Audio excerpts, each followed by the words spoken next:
দাঁড়া।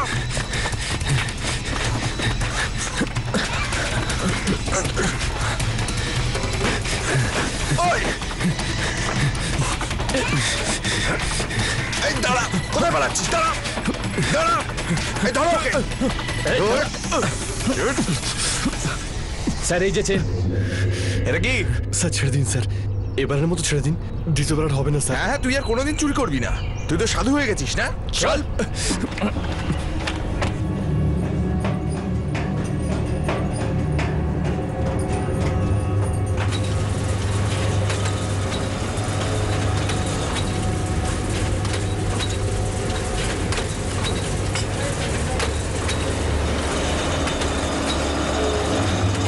আব্বু, আব্বু, আলতাফকে পুলিশ ধরে নিয়ে গেছে। এতে নতুন কি হয়েছে? এটা কি ও প্রথমবার করলো নাকি? হ্যাঁ, এটা তো চিরকাল করছে। আমাকে সাহায্য করো আব্বু, ওর জামিন করিয়ে দাও। তোর কি মাথা খারাপ হয়ে গেছে নাকি? ওই ফালতু ছেলেটার জন্য আমি কেন টাকা খরচ করব? ও তো আমার স্বামী। না সায়রা, ওকে বিয়ে করে তুই সবচেয়ে বড় ভুল করেছিস। এবার ওকে সাহায্য করে আর একটা ভুল করিস না। ও কোনোদিনই শোধরাবে না।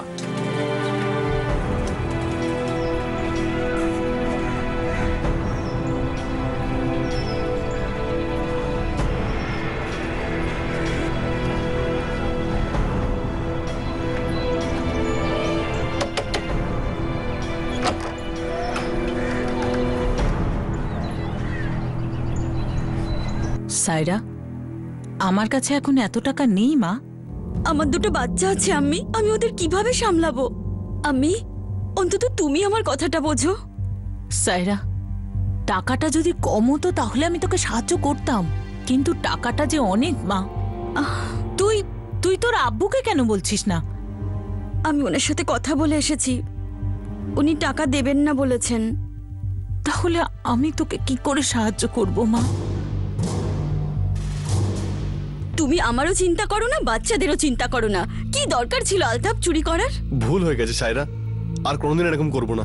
ব্যাস এবারটা আমাকে বের করে নাও এখান থেকে। কি করে বের করব? কোথা থেকে টাকা আনবো? আব্বু না করে দিয়েছেন, আর আম্মির কাছেও এত টাকা নেই। যা হোক করে এখান থেকে আমাকে বের করো সায়রা। আমি বাচ্চাদের দিব্যি খেয়ে বলছি আর আমি চুরি করব না, কোনো কাজ খুঁজে নেব, আমি একদম ভালো হয়ে যাব। শুধু তুমি আমার জামিনটা করাও সায়রা।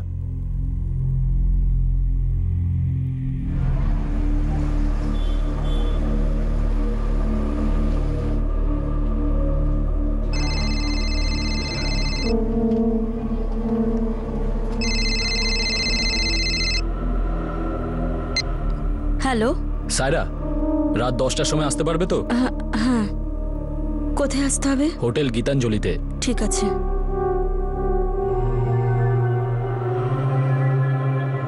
শোয়েব, মাজিদ, আমি কিছুক্ষণের জন্য বাইরে যাচ্ছি, তোমরা দুজনে ঠিক মতো থেকো। হ্যাঁ ঠিক আছে আম্মি। আমি রান্না করে রেখে দিয়েছি, তোমরা ঠিক সময় খেয়ে নিও। হ্যাঁ আম্মি।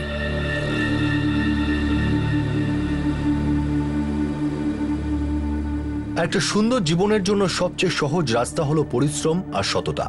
পরিস্থিতি খারাপ হোক তবুও অসৎ পথে উপার্জন করা অর্থ সবসময় নিজের সঙ্গে সমস্যা বয়ে নিয়ে আসে, আর অনেক সময় সেই সমস্যাগুলো এত বড় হয়ে যায় যে নিজের সঙ্গে অনেকগুলো মানুষের জীবন তছনছ করে দেয়।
দাদা, হ্যাঁ বল। ওখানে ওই নোংরা জায়গাটায় একটা ভালো সুটকেস পড়ে আছে। কি সুটকেস? হ্যাঁ দাদা, একদম টিপ টপ কন্ডিশনে আছে। তাই? হ্যাঁ দাদা।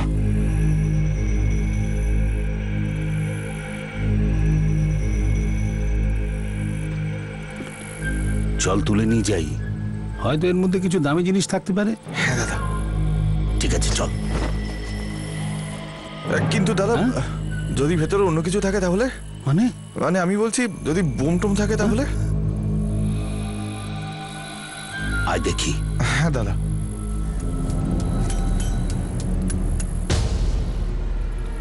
পুরুষোত্তম, এতে তো রক্ত লেগে আছে।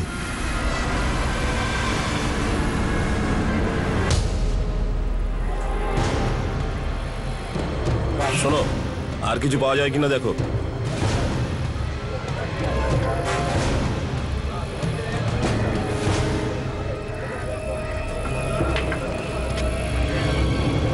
একটা কাজ করো, ব্যাগটাকে খুলে দেখো কিছু পাও কিনা। আস্তে আস্তে।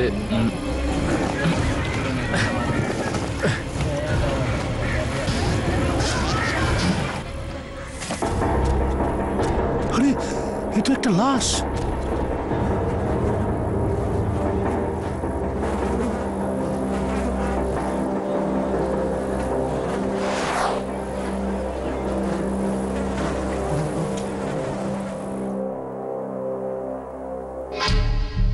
রক্তে অ্যালকোহলের ট্রেসেস পাওয়া গেছে। এর মৃত্যু কখন হয়েছে? প্রায় 18 থেকে 20 ঘন্টা আগে। আমরা বডিটা সকাল 8:30টার সময় পেয়েছি, মানে গতকাল 20 অক্টোবর রবিবার সকাল 10টা থেকে 12টার মধ্যে এই খুনটা হয়েছে। একদমই তাই। মৃত ব্যক্তি মুসলমান, ওনার খাতনা হয়েছিল। স্যার, সুটকেসে এগুলোও ছিল, আর পকেট থেকে এই ফটোটা পেয়েছি। আর কিছু না স্যার, এই সুটকেসটা না খুব নতুন আর না পুরনো। যেখানে আমরা লাশটা পেয়েছি সেখানে প্রচুর মুসলিম বস্তি আছে, হতে পারে এই ব্যক্তি ওখানেই থাকতেন।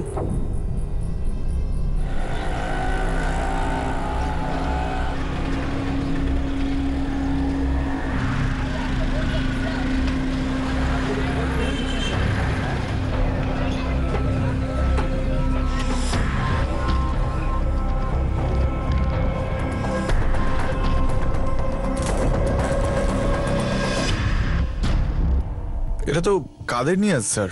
কোথায় থাকতো সেটা তো জানি না স্যার। পানের দোকানে দু একবার দেখা হয়েছিল। পরের গলিতে একটা কাপড়ের ফ্যাক্টরি আছে, ওখানেই কাজ করতো এই।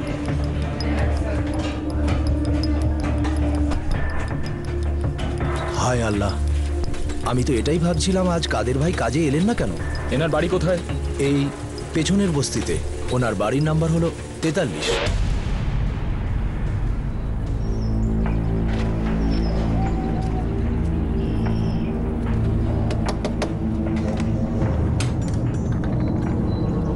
বলুন।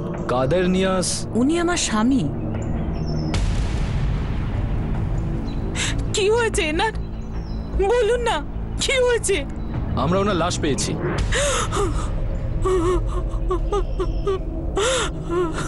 পোস্টমর্টম রিপোর্ট অনুযায়ী কাদের বাবুর মৃত্যু কাল সকালে অথবা দুপুরে হয়েছে। আমরা লাশ আজ সকালবেলা পেয়েছি। আপনি খোঁজ করার চেষ্টা করেননি?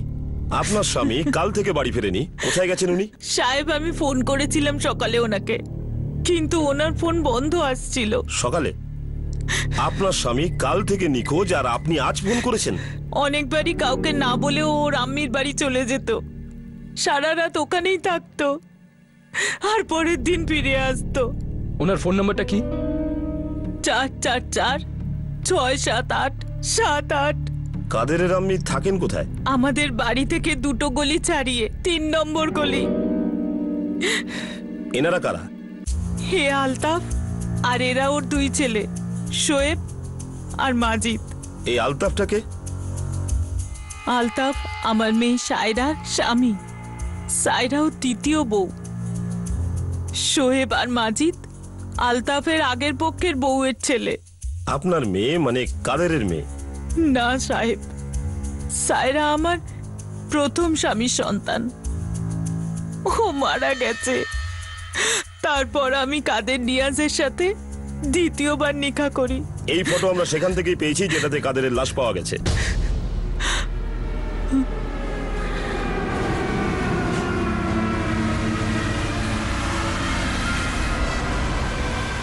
এটা তো সায়রার সুটকেস।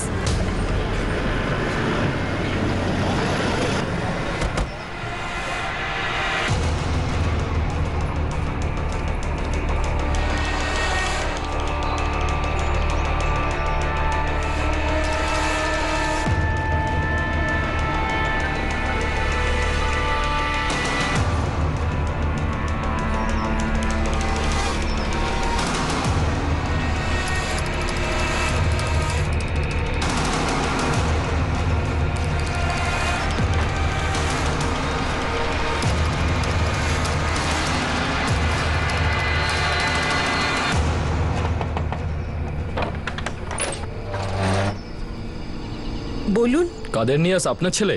আগে হ্যাঁ, সায়রাকে আমি 3 দিন আগে কোথাও যেতে দেখেছিলাম। আলতাফের দুটো ছেলে আছে, শোয়েব আর মাজিদ, তারা কোথায়? সেটা তো জানি না সাহেব, কিন্তু হ্যাঁ আপনি সাজিয়াকে জিজ্ঞেস করুন, ও আলতাফের বোন, এই পাশের গলিতেই থাকে। বাড়ির নাম্বার কত? কাদের কাল রাতে তো বাড়িও আসেনি। কি হয়েছে? আপনি ওর ব্যাপারে কেন জিজ্ঞাসা করছেন? কেউ হয়তো ওনাকে খুন করেছে, আমরা ওনার লাশ পেয়েছি।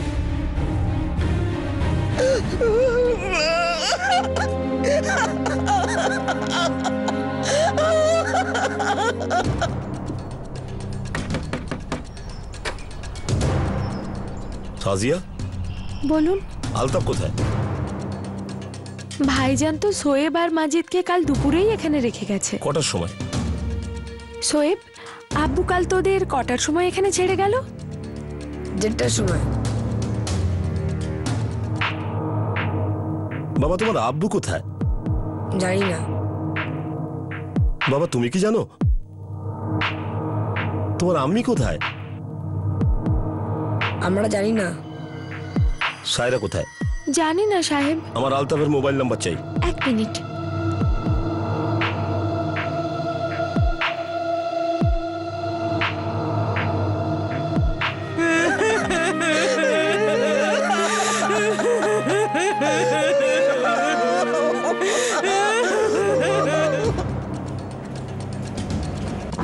স্যার, আলতাফ আর সায়রা দুজনের ফোনই বন্ধ আছে। আর এই দুজনের ব্যাপারে কেউ কিচ্ছু জানে না, না বাচ্চারা না আলতাফের বোন সাজিয়া কিছু জানে। রাজিয়া, সায়রার মা, হয়তো উনি কিছু জানতে পারেন। ও শুধু এইটুকু বলে গিয়েছিল যে ও কোনো কাজে বাইরে যাচ্ছে। কোথায় যাচ্ছিলেন সেটা তো আপনি নিশ্চয়ই জানেন। হ্যাঁ, ভোপাল। 2-1 দিন লাগবে আম্মি। কি এমন কাজ আছে ভোপালে? কোম্পানির কিছু কাজ আছে আম্মি। যতদিন না আলতাফ কোনো কাজ পায় ততদিন তো আমায় কাজ করতেই হবে আম্মি। কোন কোম্পানিতে কাজ করেন উনি? জানি না সাহেব। আপনার স্বামী কাদেরকে কে খুন করতে পারে? আলতাফ, সায়রা, না আলতাফ আর সায়রা দুইজনে মিলে? আবার আপনিও তো এতে সামিল নন, রাজিয়া ম্যাডাম। কি বলছেন আপনি সাহেব? আমি আমার স্বামীকে কেন মারবো? এর উত্তর তো আমাদের থেকে আপনি ভালো দিতে পারবেন। উনি আমার স্বামী। আর সায়রা, সেও তো নিজের সন্তান নয়। আর ওই সুটকেসটাও সায়রার, যার একটাই মানে হতে পারে এই খুনে সায়রা নিশ্চয়ই জড়িত। জানি না সাহেব, আমি কিচ্ছু জানি না সাহেব। बिस्मिल्लाह फतेहो रहीम पुरवल्लाहु अहद अल्लाहु समद लम यलिद वलम यूलद वलम यकुल लहू कुफुवन अहद बिस्मिल्लाहिर रहमानिर रहीम।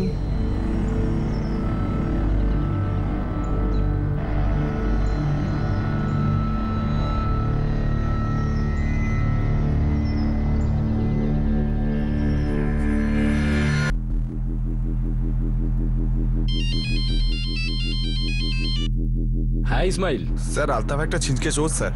আশপাশের থানায় রেকর্ড চেক করুন, কয়েকবার ধরাও পড়েছে কিন্তু। ও কোথায় লুকিয়ে বসে আছে এখনো তো কেউ বলতে পারছে না স্যার। ও 2 ছেলে শোয়েব আর মাজিদ, ওরা কিছু জানে? হতে পারে স্যার, কিন্তু এখনো জানতে পারিনি। আর ওই সায়রা? স্যার, সায়রার তো কিছু একটা গন্ডগোল আছেই। ও কোথায় কাজ করে, কোন কোম্পানিতে কাজ করে, কেউই কিছু জানে না স্যার। ঠিক আছে, কোনো খোঁজ পেলে জানাস। স্যার,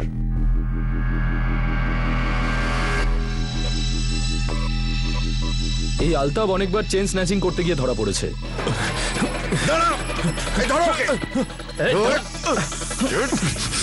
শেষবার যখন ধরা পড়েছিল তারপরও জেল হয়ে যায়। প্রায় 1 বছর পর বাইরে এসেছে। সায়রার ব্যাপারে কি খোঁজ পেলে? কিচ্ছু না। ও কোন কোম্পানিতে কাজ করে আর কি কাজ করে কিচ্ছু খোঁজ পাইনি। তার ফোন অফ সুইচ অফ, আর সে ভোপালে আছে সেরকমটাই ওর মা বলেছে। রেশমার নিশ্চয়ই কিছু একটা গড়বড় আছে।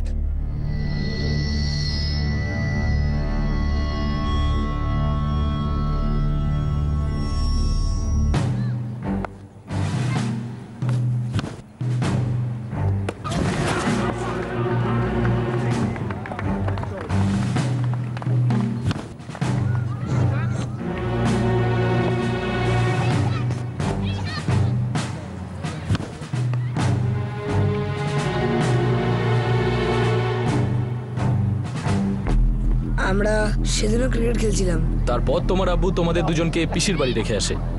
হ্যাঁ। কিছু বলেনি তোমাদের কোথায় যাচ্ছে? না। মাজিদ জানে কিছু? সেদিনও ও আমাদের সঙ্গে খেলছিল, ও কি করে জানবে?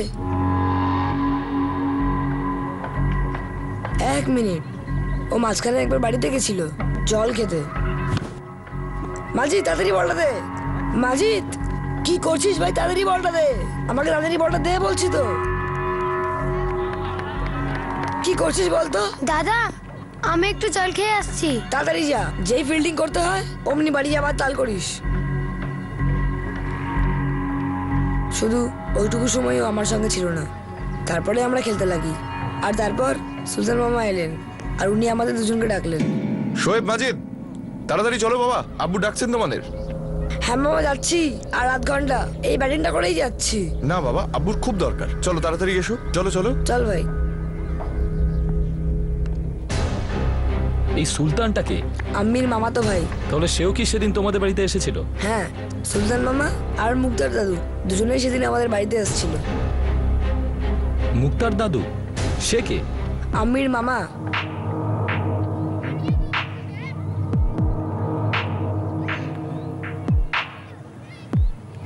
মুক্তার শায়রার মামা আর সুলতান শায়রার মামাতো ভাই।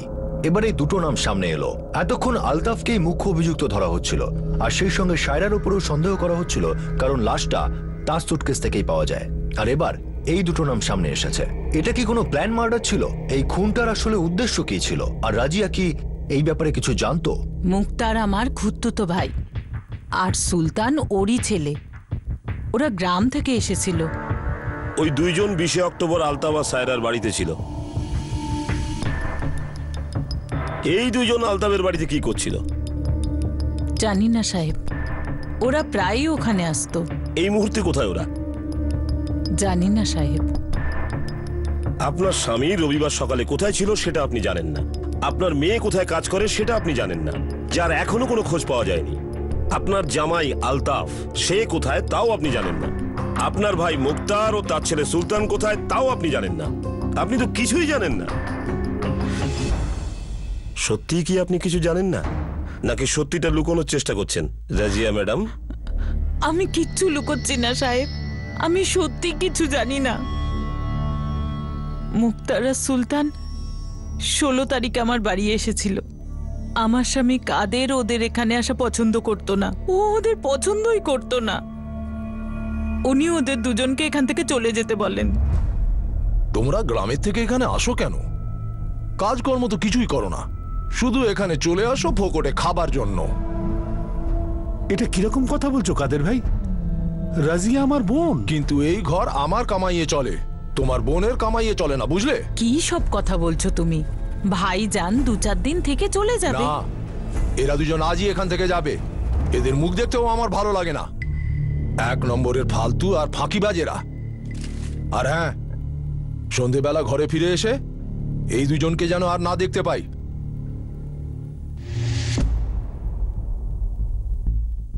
মুক্তার আর সুলতান চলে গেল। ওরা প্রায়ই সায়রার বাড়িতে এসে থাকতো। আপনার স্বামীকে কি খুন করেছে? এরা সবাই মিলে খুন করেছে, নাকি জানতেন যে এরা এরকম কিছু করতে যাচ্ছে? খুদা কসম সাহেব, আমি কিচ্ছু জানি না, আমি সত্যি কিচ্ছু জানি না।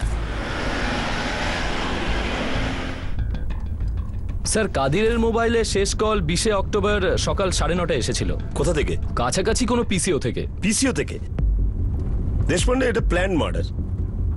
আলতাফের কল রেকর্ডস এসছে? কালকের মধ্যে চলে আসবে। আমি সম্পূর্ণ নিশ্চিত ওই যে ছেলেটা মাজিদ, ও কিছু না কিছু অবশ্যই জানে। আমি পরিষ্কার বুঝতে পারছিলাম যে ও ভয় পেয়ে রয়েছে। ছেলেটা কিছু না কিছু দেখেছে তো শিওর।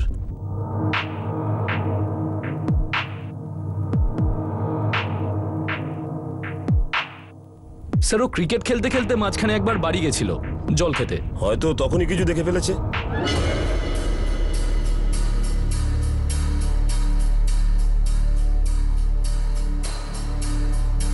বাবা মাজিদ, দেখো আমি জানি যে তুমি কিছু না কিছু জানো। কি দেখেছিলে তুমি? সত্যি কথা বলো। দেখো বাবা, তুমি তো কিছু ভুল করনি, তাহলে আমাকে কেন ভয় পাচ্ছ তুমি, তাই না? বলে দাও বাবা, কি দেখেছিলে তুমি?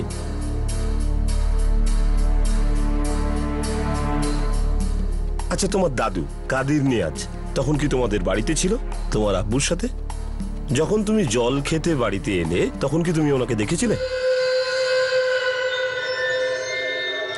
সেদিন আমি তো জলই খাইনি, আমি ফিরে গেছিলাম। কেন? এমন কি দেখেছিলে যে জল না খেয়েই চলে এলে?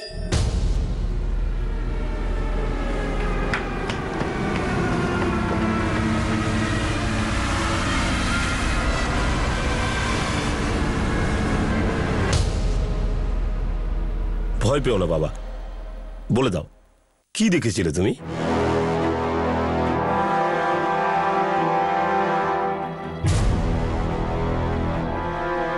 আমাদেরই সবকিছু পরিষ্কার করতে হবে।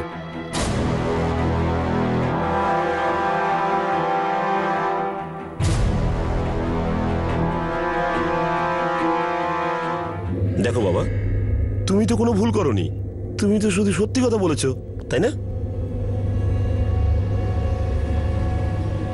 দেখুন, বাচ্চাটা বড় ভয় পেয়ে গেছে, খেয়াল রাখবেন।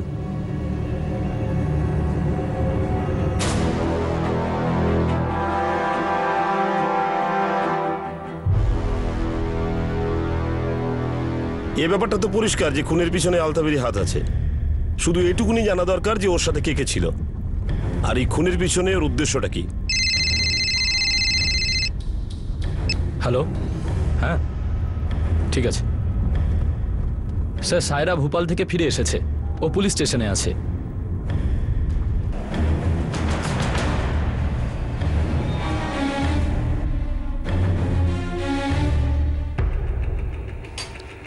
আলতাফ কোথায়? জানি না সাহেব। সাহেব, আমি ঘন্টাখানেক আগেই ফিরেছি। এসেই আমি বলল যে কি হয়েছে। তুমি কি সত্যিই জানতে না যে তোমার সৎ বাবা খুন হয়ে গেছেন? না সাহেব, আমি কাজের জন্য বাইরে গিয়েছিলাম ভোপাল। মোবাইল কেন বন্ধ ছিল? দেখো সায়রা, সব সত্যি কথা বলো, না হলে এটা তোমার প্রমাণ করা খুব কঠিন হয়ে যাবে যে তুমি এই খুনে শামিল ছিলে না। সাহেব, যখনই আমি জানতে পারলাম যে এইসব হয়েছে, আপনারা আমার সঙ্গে কথা বলতে চান, আমি সোজা থানায় চলে এসেছি। এখানে এসে কোনো উদ্ধার করনি আমাদের। নাও যদি আসতে, 2-1 দিনের মধ্যে তোমার কাছে আমরা পৌঁছে যেতাম। ভোপাল কি করতে গিয়েছিলে আর কেন? কোম্পানির কাজে গিয়েছিলাম। কোম্পানির কাজে গিয়েছিলে আর মোবাইল বন্ধ ছিল? কোথায় কাজ করো আর কি কাজ করো? আমি কাপড়ের ফ্যাক্টরিতে কাজ করি, মার্কেটিং এর কাজ। মার্কেটিং এর কাজ আর মোবাইল বন্ধ ছিল? রোমিং এ অনেক টাকা কাটে, তাই মোবাইলটা আমি বন্ধই রাখি। তোমার কোম্পানির নাম বলো আর ভোপালে কোথায় ছিলে সেটা বলো। সাহেব, আমি শকুরের জন্য কাজ করি, ও কোম্পানির এজেন্ট। তারও নাম্বার তুমি দিয়ে দাও।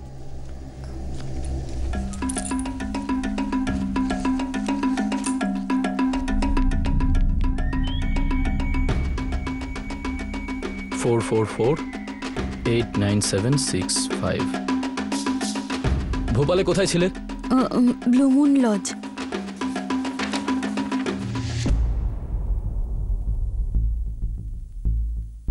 আলতাফ কোথায়? আমি জানি না সাহেব। একটা ব্যাপার তো পরিষ্কার যে তোমার স্বামী আলতাফ তোমার সৎ বাবা কাদের নিয়াজকে খুন করেছে, আর আমি এটাও জানি যে তুমি এই ব্যাপারে সব জানতে। না সাহেব, আব্বু আলতাফের কাছ থেকে প্রায় 18,000 টাকা ধার নিয়েছিলেন, আর টাকাটা উনি ফেরত দিচ্ছিলেন না, আর সেটা নিয়ে ওদের মধ্যে ঝগড়া চলতো। কিন্তু তবুও আলতাব আব্বুকে মেরে ফেলবে, এটা হতে পারে না। স্যার, শকুরের ফোন সুইচ অফ বলছে, আর ও সত্যি ব্লু মুন লজে ছিল। এ শকুর থাকে কোথায়? জানি না সাহেব। তোমার কি মনে হয় তোমার এই কথা আমি বিশ্বাস করব?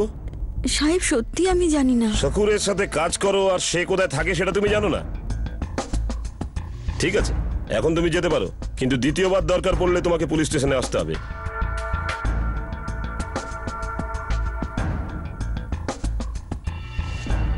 এই মিথ্যা কথা বলছে। খোঁজ লাগাও এই শকুর কে এবং কি কাজ করে, আর এই 18,000-এর চক্করটা কি সেটাও খোঁজ নাও। একটা ব্যাপার মোটামুটি পরিষ্কার ছিল যে কাদের নিয়াজের খুনে আলতাফেরই হাত ছিল, আর এই বিষয়েরও সম্ভাবনা ছিল যে মুক্তার আর সুলতান ওকে সাহায্য করেছিল। কিন্তু খুনের উদ্দেশ্যটা কি ছিল? ভোপাল থেকে ফিরে এসেই সায়রা নিজে পুলিশ স্টেশনে এসে বলে যে তার আব্বু আর তার স্বামীর মধ্যে 18,000 টাকার দেনা পাওনা নিয়ে ঝগড়া হয়েছিল, যেটা কিনা ওর আব্বু আলতাফের থেকে ধার নিয়েছিল। এই খুনের কারণ কি শুধুমাত্র টাকা? জানি না সাহেব, উনি কবে টাকা ধার নিয়েছিলেন। তো এই 18,000 টাকা নিয়ে আপনার স্বামী আর আলতাবের মধ্যে কোনো ঝগড়া ছিল? ঝগড়া তো ছিলই সাহেব, কিন্তু সত্যিটা কি তা আমি জানি না। 18,000? কিসের 18,000? আমি কারুর থেকে কোনো টাকা নিইনি। মিথ্যে কথা বলছেন আপনি। স্যার ওই টাকাটা আপনাকে দিয়েছিল। দেখ আলতাফ, সায়রা মিথ্যে কথা বলছে। আমি কখনো ওর থেকে কোনো টাকা নিইনি। তুই বানিয়ে বলছিস। তোর কাছে তো কোনো কাজকর্ম নেই।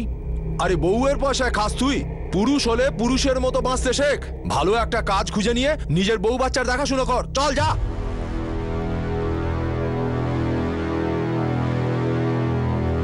আপনার স্বামী সায়রার কাছ থেকে টাকা ধার নিয়েছিল?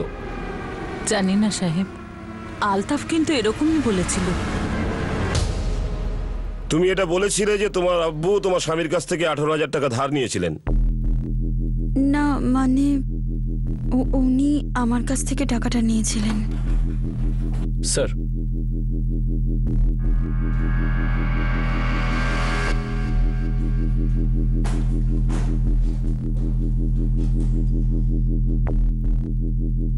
স্যার, আলতাফের মোবাইল থেকে লাস্ট কল 20 অক্টোবর রাত 1:30টার সময়, মানে 31 অক্টোবর সকালে করা হয়েছিল। কোথায় করেছিল?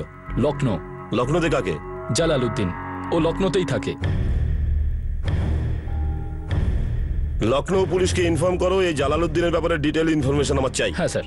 আরেকটা কথা, শকুর যার জন্য সায়রা কাজ করে ও কোনো কোম্পানির এজেন্ট নয়। তো? এসকর্ট এজেন্ট, মেয়েদেরকে নিয়ে ব্যবসা করে।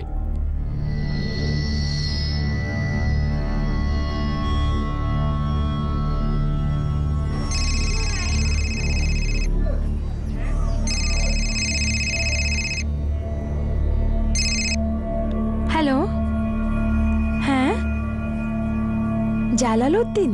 জালালউদ্দিন যে লখনৌতে থাকে। ওকে? আগে উনি আমার মামা। আমরা তোমার উপর নজর রাখছি। ওকে ভুল করেও খবর দেওয়ার চেষ্টা করো না।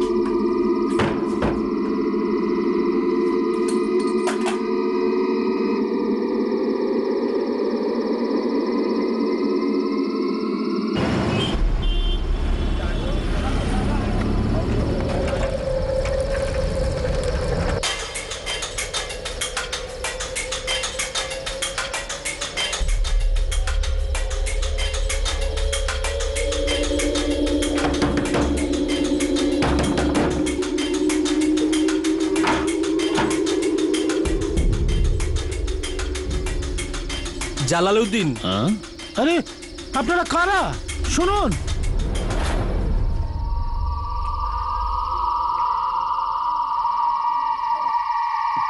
এই চল অন।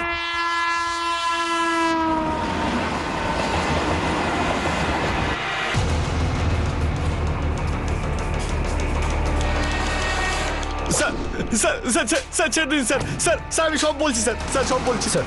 আলতাফ আর সুলতানকে খুব ধোলাই দিলাম, কিন্তু ওরা জানে না এখন মুক্তার কোথায়। ওরা বলছে যে মুক্তার লখনৌ থেকে 2 দিন আগেই বেরিয়ে গেছে। মুক্তারের গ্রামের পুলিশকে ইনফর্ম করো আর তার বিরুদ্ধে লুকআউট নোটিশ জারি করো। আলতাফ আর সুলতান এখন পুলিশ হেফাজতে আছে। 20 অক্টোবর আসলে কি ঘটেছিল? কে ছিল যে কাদের নিয়াজকে হত্যা করে তারপর লাশটাকে সুটকেসে বন্ধ করে খালের ধারে ফেলে রেখে গিয়েছিল? খুনটা আসলে কেন করা হয়েছিল?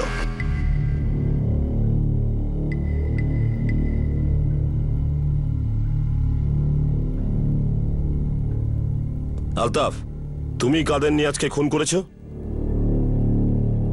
উনি তোমাকে 18,000 টাকা ফেরত দিচ্ছিল না বলেই তুমি ওনাকে খুন করেছো, না এই জন্য তোমার বউ যে কাজ করে সেই জন্য তোমার কাদের নিয়াজের উপর রাগ ছিল?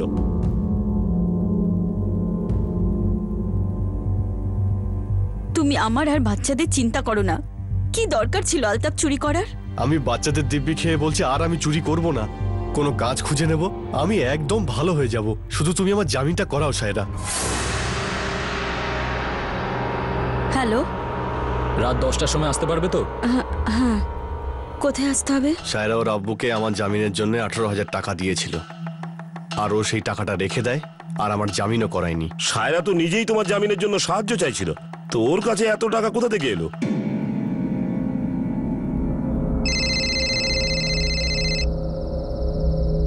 ঠিক আছে, আমি আসছি।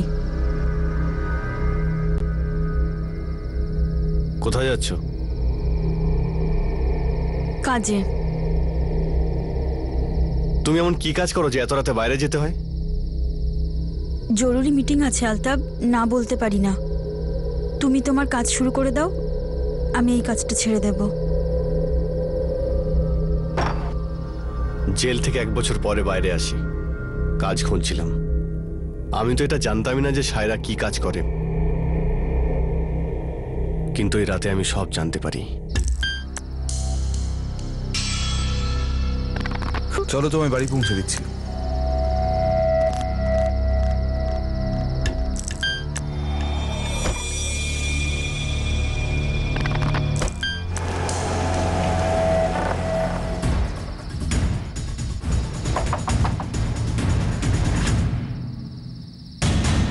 কোথায় ছিলে তুমি?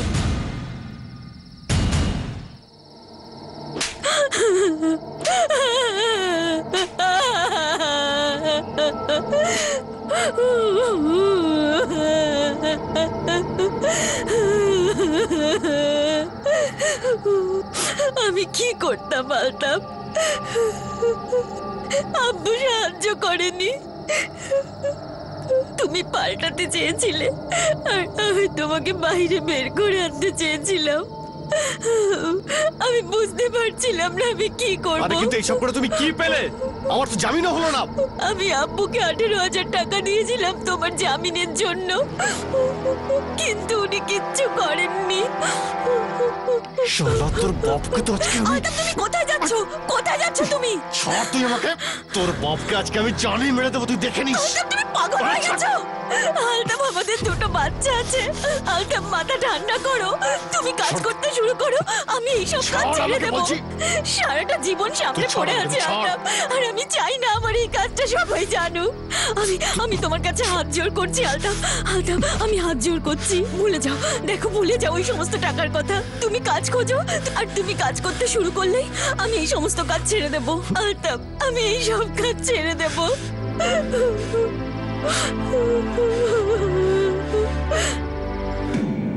কাদের নিয়াজ আমাকে জামিন করাতেই পারতো, কিন্তু ও করায়নি। ও সায়রাকে এই নোংরা জীবনে যেতে আটকাতে পারতো, কিন্তু ও আটকায়নি। আমি ওই রাতে ওকে মারবো ঠিক করেছিলাম, কিন্তু সায়রা আমাকে আটকে দেয়। সায়রা কয়েকদিনের জন্য শহরের বাইরে গিয়েছিল, আর তখন মুক্তারা সুলতান আমার বাড়িতে আসে। কাদের নিয়াজ ওদেরকে খুব অপমান করেছিল, আর বাড়ি থেকে তাড়িয়েও দিয়েছিল। সালা যা মুখে আসে তাই বলে দেয়। আরে অন্য কারোর কোনো ইজ্জত নেই নাকি? আরে ও কারোর চিন্তা করে না, না সায়রার না ওর আম্মির। ও সায়রাকে কোনো সাহায্য করেনি, না হলে ওকে আজ এসব করতেই হতো না। সায়রাকে এসব কিছু করতে হতো না? আলতাফ, আলতাফ বলো, সায়রাকে কি করতে হতো না? কি করতে হতো না সায়রাকে? সে যতই শত্রুতা থাক, আমি জানতাম ওই জানোয়ারটা ফোকটায় মদ খেতে ঠিক আসবেই। সায়রা বাড়িতে না থাকায় মুক্তারা সুলতান ওকে শিক্ষা দিতে চেয়েছিল, আর আমিও।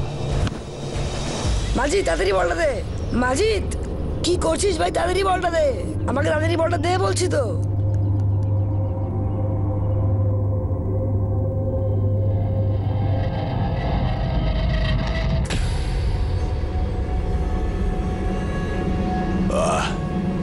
আরে খুব ভালো মাল এনেছিস তো, কোথা থেকে এনেছিস? আরে এই তো সামনে থেকে। আরে আরে নাও না, না আরে নাও, আর দিস না। আরে নাও, বাস বাস বাস। আরে আব্বু নাও না, বাস। আরে নাও, খাও খাও খাও।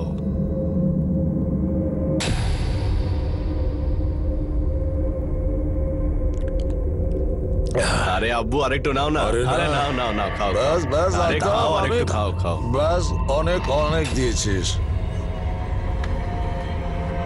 ভীষণ মজা হলো, ভীষণ মজা।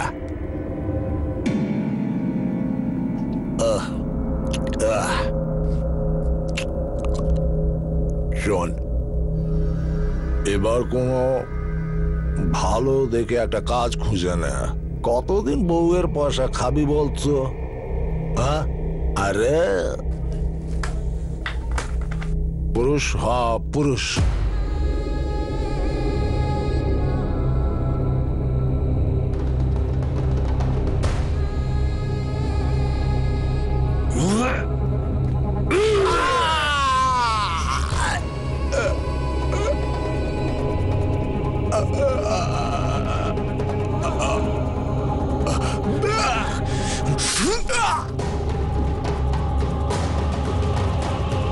আমাদেরই সবকিছু পরিষ্কার করতে হবে।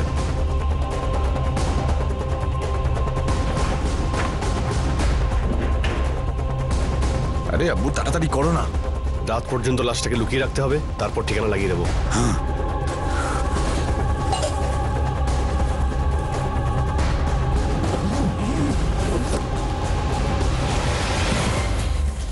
খুব ভালো করে পরিষ্কার করতে হবে যাতে বাচ্চারা কিছু না বুঝতে পারে। আমি ওদেরকে সাজার বাড়িতে রেখে আসবো। সুলতান, তুই ছেলেদেরকে নিয়ে আয়। শার্টটা পাল্টে যা, রক্ত লেগে আছে তে।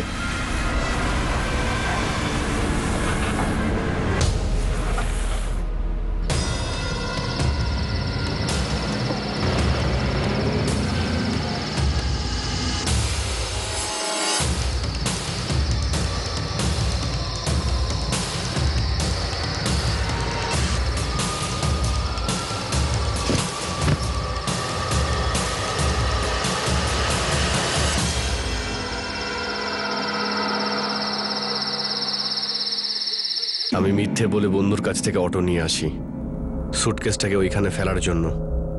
সেন্ডে, স্টেটমেন্টে এর সিগনেচার নিয়ে নিও। হ্যাঁ স্যার।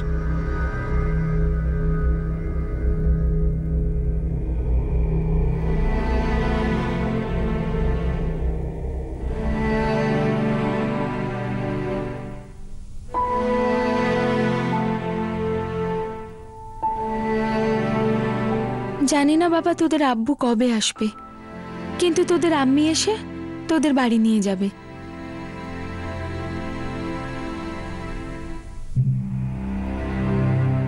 তৃতীয় অভিযুক্ত মুক্তার এখনো নিখোঁজ রয়েছে। আলতাফ আর সুলতানকে বিচার বিভাগীয় হেফাজতে নেওয়া হয়েছে, আর পুলিশ চার্জশিট তৈরির প্রস্তুতি নিচ্ছে। একটা প্রাণ গেল, একজন মানুষ গরাদের পিছনে চলে গেল, আর সেই সঙ্গে তার সঙ্গীও। একজন স্ত্রী যে এই আশা করেছিল যে তার স্বামী জেল থেকে ফিরে আসার পর তার একটা নতুন জীবন শুরু করবে, তার সব স্বপ্ন ভেঙে গেল। তার মা তার স্বামীকে হারিয়ে ফেললো, আর দুটো বাচ্চা অসহায় হয়ে গেল। আলতাফ যদি অপরাধের রাস্তা না ধরতো তাহলে কি হতো? মানুষ যদি অপরাধের রাস্তায় পা দেওয়ার আগে তার ফলাফলটাকে ভালো করে বুঝে নেয়, তাহলে হয়তো এরকম দুঃখজনক পরিস্থিতি থেকে বাঁচা যায়। এটা মেনে নেওয়া মুশকিল যে অপরাধের রাস্তায় চলতে থাকা মানুষ তার পরিণতি সম্পর্কে জানে না। পরিস্থিতি যতই যন্ত্রণাদায়ক হোক না কেন, কিন্তু অসৎ পথে উপার্জন করা অর্থ নিজের সাথে শুধুমাত্র সমস্যাই নিয়ে আসে, আর অনেক সময় সেই সব সমস্যা এতই গভীর হয়ে যায় যে নিজের সাথে অনেকগুলো জীবন তছনছ করে দেয়। আপনাদের সাথে আবার দেখা হবে ক্রাইম পেট্রোল 10 থেকে আরো একটা নতুন কেস নিয়ে। ততক্ষণ নিজের খেয়াল রাখবেন, সুরক্ষিত থাকবেন, আর মনে রাখবেন, ক্রাইম নেভার পেজ। জয়